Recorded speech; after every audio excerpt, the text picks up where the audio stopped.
朋友們，足球的周末，咱們趕緊先把明天的比赛给預測了。利兹联對曼聯，當然看好曼聯不敗；埃弗頓對布倫特福德，看好埃弗頓不敗；富勒姆對利物浦，看好富勒姆不敗；紐卡對水晶宮，看好紐卡不敗；熱刺對桑德蘭，看好桑德蘭不敗；曼城對切爾西，當然看好曼城不敗；皇馬對貝蒂斯，看好皇馬不敗；拉齊奧對那不勒斯，看好拉齊奧不敗；國米對博洛尼亞，當然看好國米不敗。還有大巴黎對巴黎 FC， 大巴黎不敗。最近的切爾西换帥大戰終於要落下帷幕，看一看客場打曼城會不會被踢崩，再看一看新的主教練上任之後，未來2個月成績會不會掉出前6前8。這裡是老 K 足球新聞，一個有溫度的足球頻道。咱們的特色就是點讚特別多，所以非常感謝大家的支持。您的每一個評論和轉發都能讓視頻被更多的朋友所看到，謝謝。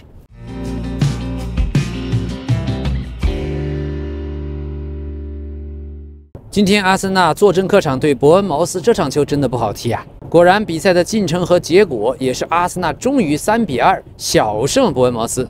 而咱們剛剛表揚過的加布里埃爾，上半場剛開始沒多久就低級失誤送了大禮。開場10分鐘，伯恩茅斯的埃萬尼爾森笑納大禮首開紀錄。6分鐘之後，加布里埃爾知恥而後勇，將功補過，補射扳平比分。到了下半場，賴斯開始發威，推射連下2城，梅開2度3比1。隨後5分鐘後，克魯皮轟出世界波，扳回1城。這一場3比2，阿森納簡直勢如破竹。而梅開2度的中場賴斯賽後說：“呵，缺陣維拉那場比賽，我簡直氣壞了。我已經盡了一切努力想參加比賽，但是冒險沒有意義。我要確保自己今天能夠上場，這是一個真正的積極因素。錯過那場比賽確實令我非常惱火。今天我回歸，並且幫助球隊還打進2球，我想球迷們會非常高興的。我自己也很高興能幫上忙，因為阿森納是一個特別的團隊。我們如果每個人都能貢獻力量，我相信好事就會發生的。而今天的勝利，阿森納本賽季英超取得了15勝，這是隊史上聯賽同期第3多的贏球場次。過去只有2個賽季前20場比賽的贏球場次比現在更多，一個是22到23賽季，一個是32到33賽季，均是16勝2平2負。值得一提的是，22到23賽季阿森納屈居亞軍，32到33賽季最終奪冠。3年前的阿森納是客場踢埃弗頓開始就掉鏈子了，可現在老 K 感覺不到掉鏈子的氛圍，完全是全員一心，是要將聯賽冠軍捧回酋長球場。今天中場大將蘇比門迪奪回球權12次，這是本賽季阿森納球員單場最多。還有他本場比賽嘗試傳球78次，成功傳球70次，也都是全場最多。針對隊友的表現，賴斯說呀：“是的，不要低估蘇比門迪。他從西甲來到阿森納，他不是那種最高大、最強壯的球員，但他的思維方式讓球隊的運作非常流暢。他本賽季已經為我們踢了許多比賽，他觸球的方式，顯然他在西班牙國家隊踢6號位，他帶來的冷靜、沉着和思維方式都非常出色。和他一起踢球很棒。”我學到了許多，我們建立了很好的合作關係，希望這種關係能夠持續，因為我們都年輕，都充滿活力，我們希望繼續一起成長。蘇比門迪25歲，賴斯26歲，這一對中場組合，阿森納還可以用5到8年。賴斯今天最誇張的是進球以後不久，有一個快速持球推進到前場，傳給薩卡稍微小了點，對面打反擊，剛剛到禁區又被賴斯斷了。看這場面，球迷都意外，你不是剛過去前場嗎？怎麼瞬間移動回禁區了？所以真是場場最佳。這2、3年，賴斯似乎只有3、5場不在狀態，其餘都場場很頂，攻防2頭都很頂。這樣的6邊形戰士對標的就是過去曼城的羅德里，而今天小隊長厄德高仍然延續了過去比較好的狀態，他的球商高人一等，頂級的傳球，頂級的中場大腦。餵餅餵得明明白白，進的3個球都跟他有關係。未來只是選擇射門的時機，如果能夠像傳球時機一樣精準，那他就完美了。馬杜埃凱這個球員，切爾西賣掉了，還覺得是自己的一個新戰略模式的成功樣板，可在老 K 看來一定會後悔。這樣的爆破能力到了阿爾特塔手下，完全是如魚得水，突破的效率又高，踢球又有觀賞性，帶起球來大步流星，看着就舒服。他也就射門稍微抽象了點，但今天有2次關鍵的回追防守，再加上本身的強突能力，這樣的馬杜埃凱你上哪兒去買？而主帥阿爾特塔賽後說：“我們必須繼續前進，我們現在歷史上已經創造了許多記錄，但我認為我們希望把這些都轉化為5月的成績。5月還很遙遠，所以我們需要專注於現在正在做的事情，從每場比賽中學習。不斷提升球隊，同時確保每個人都緊密協作，為球隊提供所需要的東西。今天的比賽仍然屬於逆境之王加布里埃爾。當然，咱們先別管這逆境是怎麼來的，沒有逆境，自己就創造一個逆境。老 K 也是第一次看到防守球員倒地的情況下，竟然可以拉住進攻球員的腳，不讓他動，哈哈，這種防守方式，加布里埃爾馬上看到就學了。活到老學到老這一塊，熱愛學習的大加布里埃爾，而且不但沒有吃牌，這動作連犯規都沒有。所以加布里埃爾就非常聰明，你這麼來，那我也這麼來。主要還是因為裁判的哨子太鬆太菜。所以比賽裡，伯恩茅斯的球員越來越肆無忌憚。可愛的阿德里竟然使出一招甩頭攻對方的肘子，請問閣下如何應對？這樣的碰瓷兒式的前鋒，把球迷看的呀，原本很緊張，這麼來一下，所有的人都放鬆了。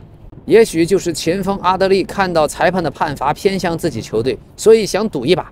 說真的，剛看呀，還以為是加布里埃爾阻擋犯規，結果放回放才看清楚，是這哥們兒呀，阿德利強勢碰瓷兒。聰明是聰明，就是沒有聰明到點子上。加布里埃爾嘛，這家伙屬於，如果比賽太無聊，我會把球傳給對面的前鋒，讓他進球，然後我再將功補過。大家不自己是玩開心了，可惜了拉亞的零封獎又沒了。這屬於偶爾淘氣一把，但是加布里埃爾確實是阿森納的定海神針。這屬於好久沒踢球了，稍微恢復一下，不管怎麼送大禮，很快他就能把球給逆轉回來。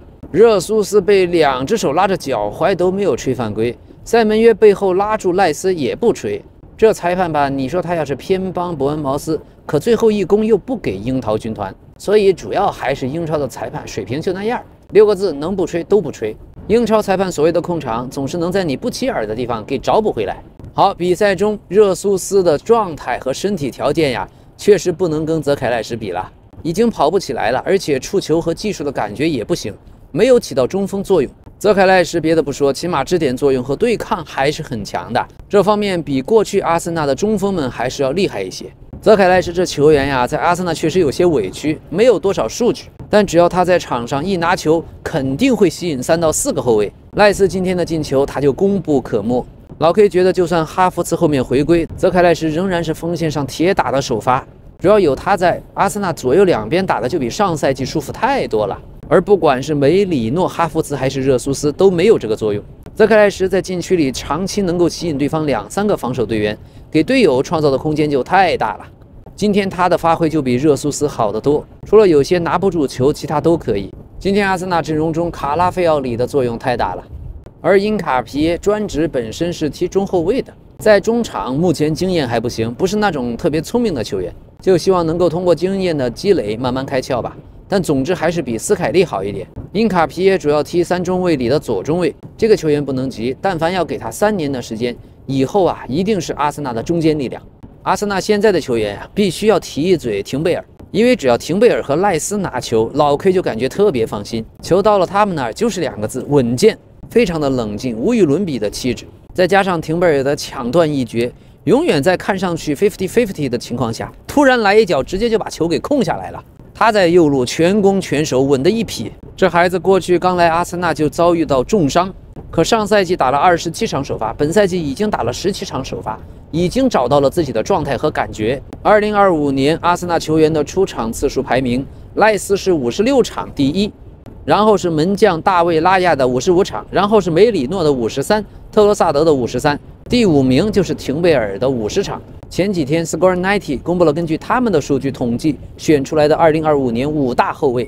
中後衛方面，加布里埃爾排名第1，大巴黎的帕喬排第2，薩里巴排第3，利物浦范戴克排第4，第5名是大巴黎的馬爾基尼奧斯。而左邊後衛的排名，第1努諾門德斯大巴黎，第2庫庫雷利亞切爾西，第3名勒沃庫森的格里马爾多，第4名國際米蘭的迪马爾科，第5名阿森納的卡拉菲奧里。再看看右後衛，大巴黎阿什拉夫排第1，阿森納廷貝爾排第2，切爾西里斯詹姆斯排第3，國際米蘭鄧弗里斯排第4，還有拜仁的萊莫爾排在第5。這個排名充分說明了廷貝爾在阿森納目前的地位和價值。自從2年前前十字韌帶受傷以來，他現在已經展現了自己恢復後的堅韌體魄。阿森納的陣容裡面有幾個很不起眼，但是非常關鍵的，廷貝爾就是其中之一。今天這場比賽也是2位發小，兩邊的主教練伊勞拉和阿爾特塔從小就認識，關係特別好。還有哈維·阿隆索，這3位啊都是從小玩到大的，現在也都成了年輕的世界名帥。三位大哥看着帥，穿衣服也帥，执教的風格更帥。當然，本賽季皇馬的球員也許對這句話頗有微詞。從伊勞拉的角度看，確實硬實力的差距過大，輸球是可以接受的。不過伯恩茅斯打強隊，每次總感覺是遇強不弱。這兩場比之前踢保級隊的表現要好多了。但凡能夠堅持今天比賽的強度，伯恩茅斯也不至於一場也贏不了。而彼得羅維奇這種門將在英超的水平就顯得次了一些。他守門啊，會給球門一種絕望的感覺，知道肯定會輸，只是不知道會以什麼方式送。而今天呢，塞門約感覺太想進球了，稍微缺少一些合理性。倒是場上阿德里的拼勁兒非常有意思，這個球員值得關注。比賽中，對面主教練伊勞拉是使出了所有絕活，上半場的整體戰術壓迫做得非常好，使得阿森納球員甚至沒有空間和時間處理球。球員人均一個傳球失誤，只要換成曼城或者利物浦的球員，那麼多丟失球權的轉換進攻，可能阿森納早就大比分落後了。不過球員的質量確實有差距，60多分鐘以後體能崩，整個伯恩茅斯也就崩掉了。所以伊勞拉這樣的主教練，如果去了車路士、切爾西，那該有多棒啊！不過在評論區，老 K 也回答了球迷提出的問題，我覺得伊勞拉是不會去車路士的。看這麼多傳聞，基本上把事情已經描繪得七七八八，比較清楚了。如果在切爾西主教練都無法決定派哪個球員上場，那伊勞拉是絕對不會去當這個兒皇帝受這個氣。阿隆索也好，阿爾特塔也好，伊勞拉也罷，這三位都是雄心壯志，以後想當名帥的。任何一個但凡有點主見、有點名頭的教練，以後都不會去切爾西了。大概率也就是斯特拉斯堡的教練先用一用，只要成績不跌出前8，也許2年的時間不會有变化。不過這裡老 K 也給個預測，我不看好切爾西未來。也許偶爾能拿個杯賽冠軍什麼的，但是聯賽大概率很難進前3了。而且我指的是未來3、5年，特別是像恩佐、凱塞多這樣已經踢出來的世界級球星，也許都在和經紀人商量怎麼能夠去巴薩、皇馬。不過伊勞拉這樣的主教練，如果如果曼聯不用阿莫林了，真得馬上搶，手稍微慢點就又沒了。他的戰術風格，前場、中場、後場聯合绞殺。他帶的隊是那種需要球員年輕能跑，前中後場都能夠逼搶，有極強的纏鬥能力，還有陣容厚度。2、3套陣容讓他來輪換着踢絕對好，轉換打得很快，能射就射。伊勞拉未來執教的豪門一定能打出自己的東西。當然，今年本賽季伯恩茅斯的戰績不行，這也充分說明了英超難打，英超確實不好踢。而阿森納阿爾特塔這邊也是拿出了絕活，特別是換人換得好，要不然衝擊力不夠，真拿不下來。今天的5個進球，第一個丟球，從伯恩茅斯的防守思路裡能看出來，他在對手的30米幾乎就是跟人拼到底，而且对待阿森納的持球人有投入有協防。那麼一是壓縮掉了後場有球一側的空間，如果你想要地面推進，就必須要加快球速和傳球的距離。可對蘇比门迪、厄德高這樣的組織技術點，塔瓦尼耶和斯科特是完全对死啊。那麼阿森納就没有相應的組織者能完成這個階段，就需要在外圍這個環節技術不那麼好的後衛球員來組織進攻。加布里埃爾看了3次，遠端處於大空間的廷貝爾，只要轉移成功就會是一次推進機會，可是腳法達不到。而定位球就不說了，阿森納的第2個進球中，完完全全的體現了思路變化帶來的好處。教練組在中場的改變，就是把上半場一直在組織的球門球變成了全部打上去，打到前場。這個改變直接帶來了進球。馬丁內利充當內鋒的角色，後蹭中鋒，這一點在之前梅里諾和哈弗茨身上也經常使用。澤凱賴什也終於發揮出自己的優勢，吸引了5名防守球員，這樣也就兌換出外圍這一大片開闊地。第3個進球，厄德高和薩卡的默契配合，化學反應仍然是存在的。對內線的攻擊，還是右邊路的小組殺傷力更大。可是馬杜埃凱的每一個過人，每一個上半身的肢體動作和腳下步幅，都是防守球員的噩夢。而第2粒丟球，因卡皮耶在2打2的情況下，需要去跟到中場厄德高身後這一片區域保護，跟人並沒有進行到底，就把空間和目標都暴露了出來。看看他身後的薩里巴都跟到哪兒了。總之，這一場看完，包括最近這幾輪，阿森納是真的把冠軍相打出來了。在鋒線整體低迷的情況下，賴斯力挽狂瀾。要知道，櫻桃軍團上賽季2次贏了阿森納，對阿森納來說就是苦主。場面上也沒有破大巴，射門次數比伯恩茅斯還低，好在最後拿了下來。好，對面陣中的塞門約這一場首發出戰之後，也迎來了自己第100場英超比賽。現在就不知道到底什麼時候去曼城。老 K 個人覺得，在伯恩茅斯就不要再踢了吧，萬一受傷怎麼辦？關於伯恩茅斯有報道，伯恩茅斯已經陷入了財務危機。過去他們雄心勃勃的老板比爾·弗利投入巨大，但是頂級聯賽嚴格的財務規則和自身的成功都會迫使你經歷一些挫折。這就是伯恩茅斯在取得了一些好成績之後，現在面臨的困境。塞門約馬上會成為離開伯恩茅斯的第6位大牌球星。就這麼短短的幾個月，過去那才華橫溢的陣容已經被一些歐洲豪門俱樂部瓜分殆盡。有意思的是，關於塞門約呀，在夏天，曼聯以微不足道的報價錯失了簽下塞門約的機會。這件事被塞门約自己當成了本賽季的動力，所以曼聯我台，曼台是名不虛傳的。那麼伯恩茅斯賣球員賺了幾個億，為什麼還會財務危機呢？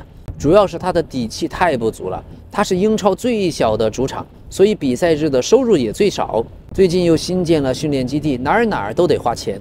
好，今天狼隊主场3-0完勝西汉姆联，咱必須提一嘴呀，終於迎來了英超首勝。隨着他們的勝利，本賽季5大聯賽已經沒有不勝的球隊。那麼狼隊在20輪之後，目前積6分，距離保級區18分的諾丁漢森林還差12分。想保級有些痴人說夢的意思，但是做人也不能沒有夢想，否則那和鹹魚有什麼區別？今天狼隊3-0贏下的西漢姆聯隊鐵錘幫，主教練就是過去狼隊的功勳教練魯諾。魯諾也是巧婦難為無米之炊呀。現在的鐵錘幫只有極少數的球員具備英超水平，像绍切克、帕奎塔、鲍恩、薩莫威爾。可是西汉姆联的幾個後衛基本就沒有在英超踢球的實力。現在這連場失敗，管理層據說已經準備讓主教練魯諾滾蛋了，也許2-3天內就會出公告。但是球員的實力不行，換誰來都白搭。西漢姆聯崩盤其實是前年解雇莫耶斯，換來洛佩特吉，後來又搞來波特，這折騰啊，最後埋下的禍根。現在西漢姆聯隊和森林隊到底誰會降級，說不清楚，關鍵得看他們東窗如何補強。今天西甲終於讓我們又看到了巴塞羅那2-0戰勝西班牙人。這場巴薩是客場，不過是同城德比，那也差不多了。不過比賽其實打得非常艱難，一直到了第86分鐘，依靠菲尔明的助攻雙响，奧爾莫和萊萬多夫斯基才相繼破門。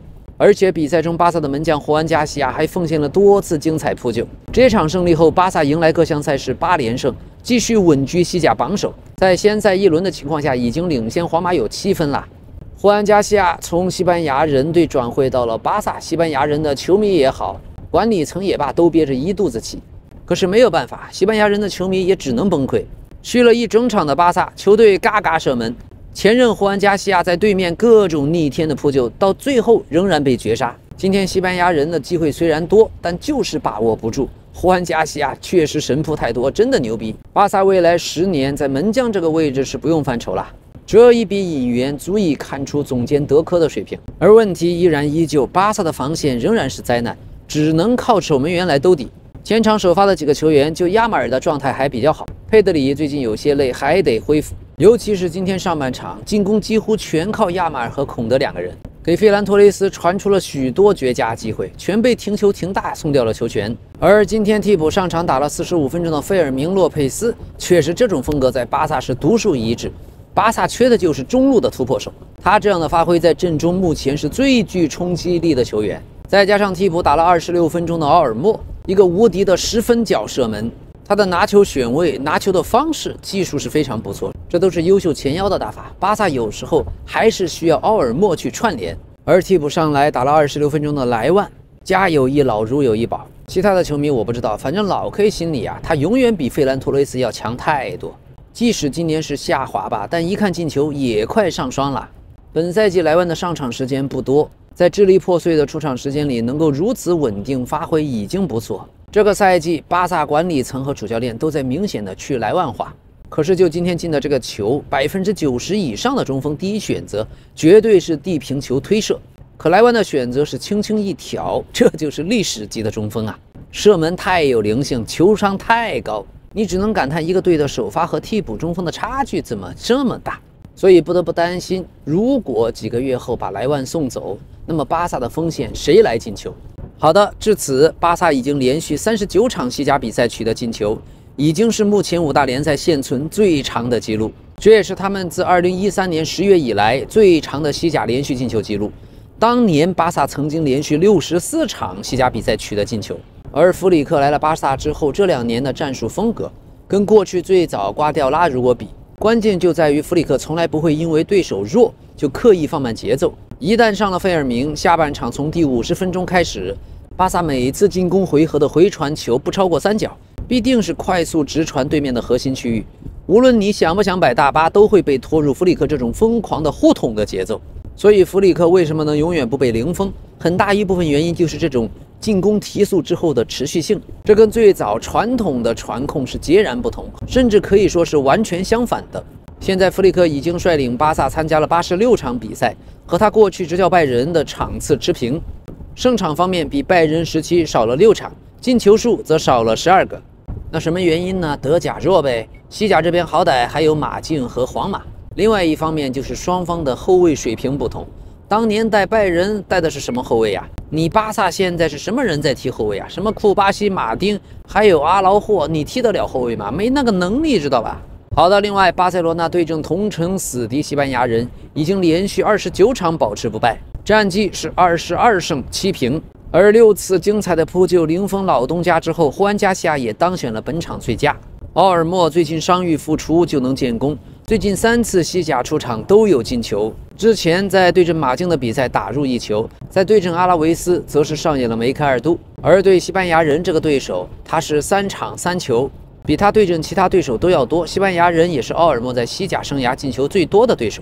有意思的是，最近被美國總統特朗普用三角洲特種部隊綁架走的委內瑞拉總統馬杜羅及其夫人。馬杜羅呀，其實是巴薩的鐵桿球迷，他還曾經為梅西離隊打抱不平。他是一名狂熱的足球愛好者，多次觀看委內瑞拉國家隊的比賽，還曾經邀請馬拉多納訪問委內瑞拉。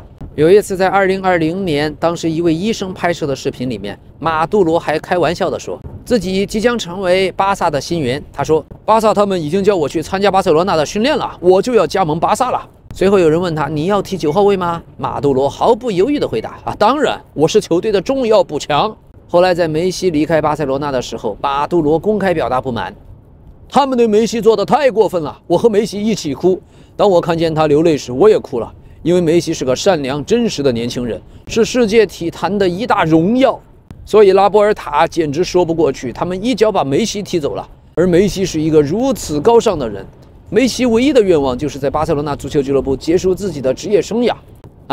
現在就不好說了，也不知道是不是因禍得福，終於可以去美國看梅西踢球了。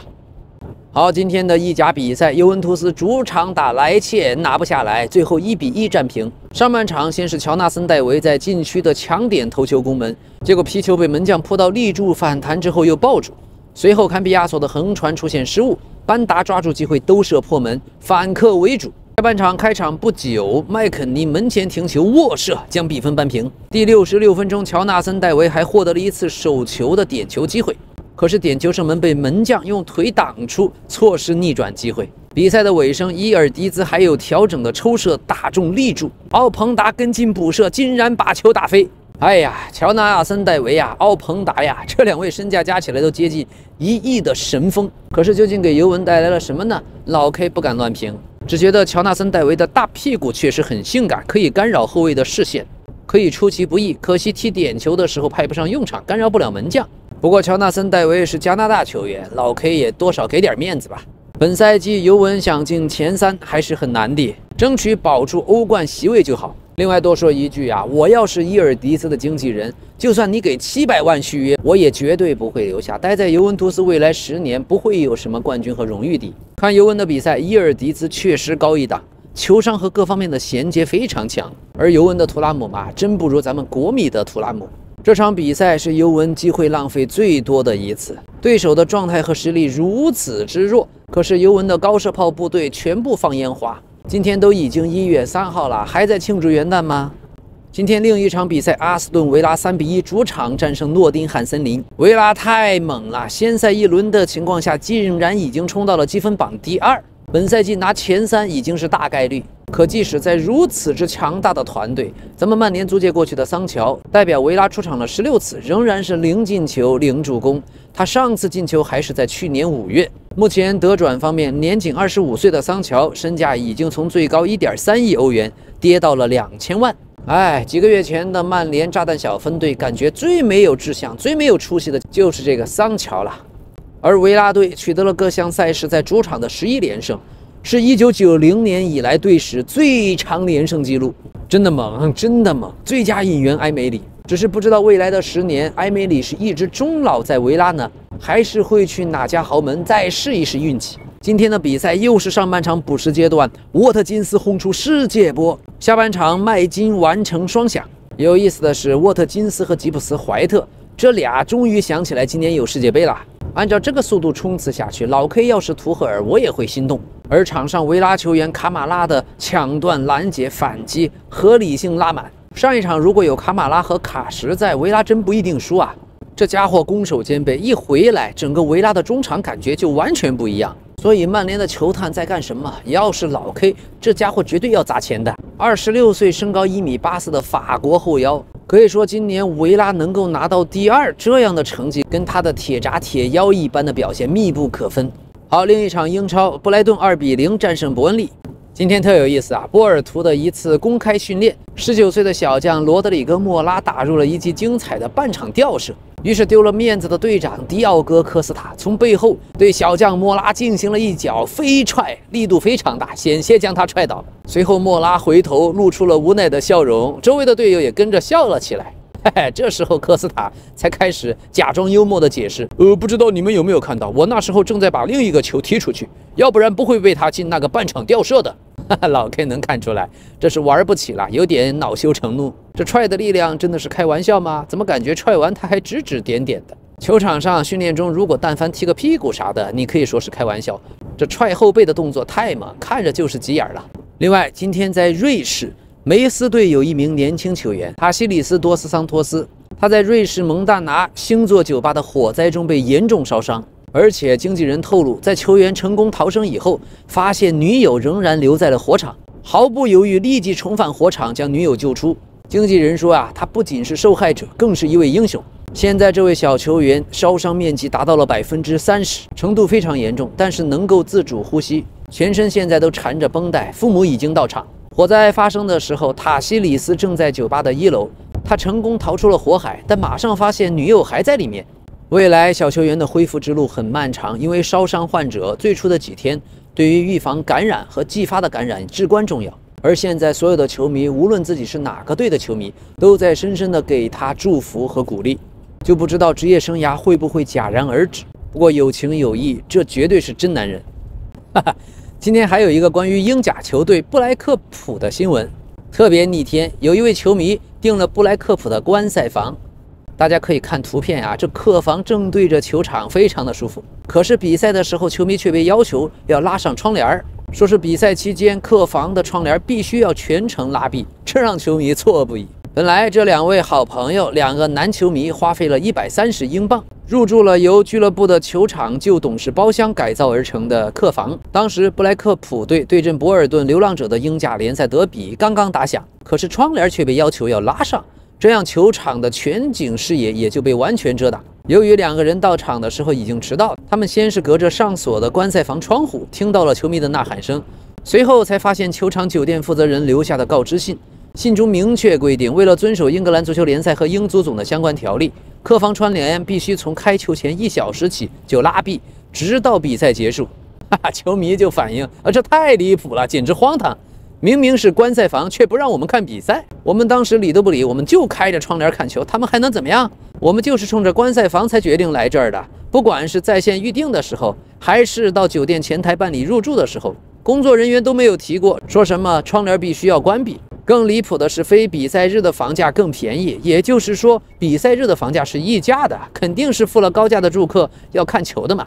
那麼，據記者採訪，工作人員匿名表示，這項拉窗簾規定的初衷是減少對場上裁判和球員的干擾，同時要遵守酒類管控。因為根據1985年的體育赛事酒類管控法案，在能夠直接看到比賽場地的區域禁止飲酒。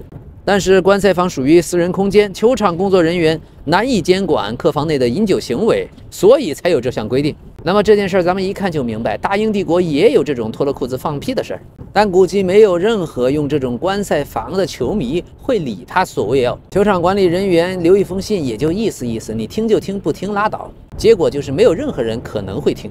最近意大利那邊憲兵們查獲了一批可卡因。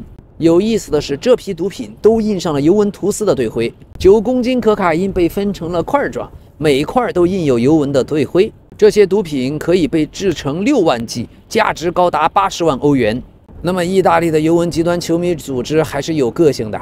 老 K 記得6年前，當時警方突襲了都靈的一夥極端主義球迷組織，在尤文极端球迷組織裡面，竟然發现了大量的新纳粹徽章，還有許多藏匿的武器，武器裡面竟然還包括了導彈，哈哈哈哈！